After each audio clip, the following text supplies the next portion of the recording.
Jeg har lige fået 2 flyttekasser hjem med Wii og med PlayStation 2. Så der er lidt her, der skal kigges igennem. Og jeg tænker, at jeg lige vil prøve at vise jer sådan lidt, hvad jeg laver her, når jeg får nye konsoller hjem. Og hvordan vi klargør dem til den nye ejer. Som I kan se her, så har jeg en PlayStation til at stå nu her. Vi er i gang med at teste. Og heroppe, der har jeg et lille tv. Jeg bruger næsten altid det første Harry Potter-spil til PlayStation 2 til at teste med. For jeg synes, det er rigtig godt, fordi her har man alle knapperne her. Kan se, om de bliver trykket korrekt på, og det ene og det andet. Derudover så den CD, jeg har her, den er lidt ridset. Så på den måde, så kan vi ligesom sikre, at laseren fungerer sådan rimelig godt. Ellers har vi en hel masse kabler her. Lige pt. Jeg har faktisk en del mere til PlayStation 2. Men de kommer lige... de ligger i en anden pose. Nu skal vi teste lidt senere. Ellers har vi fået lidt flere kabler her. Vi har fået sådan et Wii Play ind her også. Med remote i. Så har vi fået 3 Wii Fitboards. Så nu skal vi til at være fedte her. En hel masse strømforsyninger her. Og en kæmpe samling her af Wii-konsoller. Nogle af dem, de har desværre mistet deres plader her, men jeg har faktisk ekstra plader, jeg kan sætte på. Så det er ikke et problem. Og så er der et hav af Wii remotes her også. Lidt nunchucks. Der er desværre ikke så mange nunchucks, så der får jeg lidt et problem med at få nok af dem. Men det må vi lige se på. Og så har vi også nogle PlayStation Slim her. Og der er også en her i den her Boss pakke. Det er sådan en Boss Hollywood pakke. Det er desværre ikke Boss Hollywood spillet, der ligger der i. Så det skal jeg altså lige have fundet ud af, hvad jeg lige gør der, og få det samlet helt igen. Sådan at det er et samlet pakke, vi får valgt til det. Så jeg har en masse tid nu her til at sidde og teste det. En af mine bedste venner, når jeg skal lave de her konsoller, det er altså sådan en mikrofiberklud her. Den har sådan mega fine hår, som er god til at sådan lige komme ned i de små hjørner og ind i rillerne af siden af PlayStation. Det allerførste, der skal gøres, det er simpelthen at åbne PlayStation op her. Og så går vi lige ind med en støvklud her, fjerner alt støvet herinde fra diskområdet.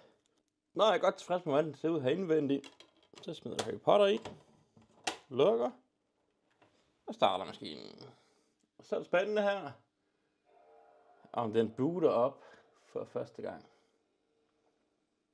Det gør den simpelthen smukt. Det ligner, at det er en god laser indtil videre. Det næste på listen sin PlayStation her, det er at de her hernede og det her over, det er altid fuld af støv. Så jeg plejer at tage lidt alkohol og på sådan en Q-tip her og prøve at gnide det godt og grundigt ned i. Nogle gange kan man også godt lige bruge sådan en træpind her, hvis det sidder rigtig godt fast skidtet.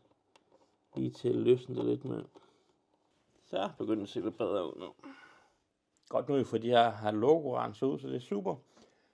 Vi gør lige det, at vi tager simpelthen lige og genstarter PlayStation nogle flere gange. Fordi nogle gange, så kan man være uheldig, at det er sådan hver 5. gang, den kun gider læse en disk. Og det dur selvfølgelig ikke. Så vi skal lige sikre os, at den konsekvent hver eneste gang, vi tænder PlayStation, hurtigt og nemt læser disken. Men den klarer det perfekt med PS2 i testen. Så nu tager vi simpelthen lige og tager den fra igen her. Og så har vi lige igen min dejlige klud her. Og der tager vi så simpelthen lige og tager alle kanter og alle huller i PlayStation. Sørg for, at vi får så meget støv som overhovedet muligt i alle de her små huller, der er ind og så videre. Her der er alle de her sådan riller der.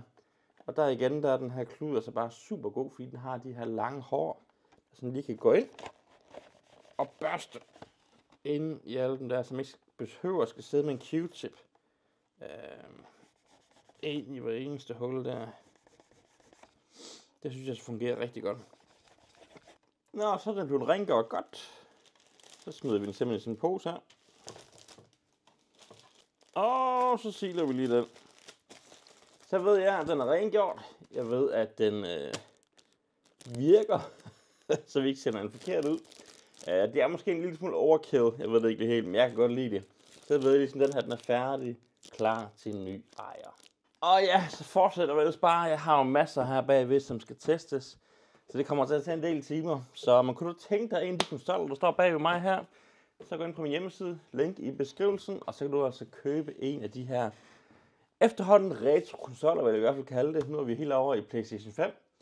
PlayStation 2, det er et stykke ned ad vejen, men der er stadigvæk fantastisk mange gode spil til PlayStation 2. Blandt andet, altså det her Harry Potter 1-spil, ikke? Det er altså også lækker. Så lidt nostalgi, og så er det altså også noget billigere end de her PlayStation 5 og de her vanvittige priser, vi har nogle dage. Så tjek det ud, hvis du har lyst. Ellers vil jeg bare sige tak fordi I så meget. Vi ses næste gang.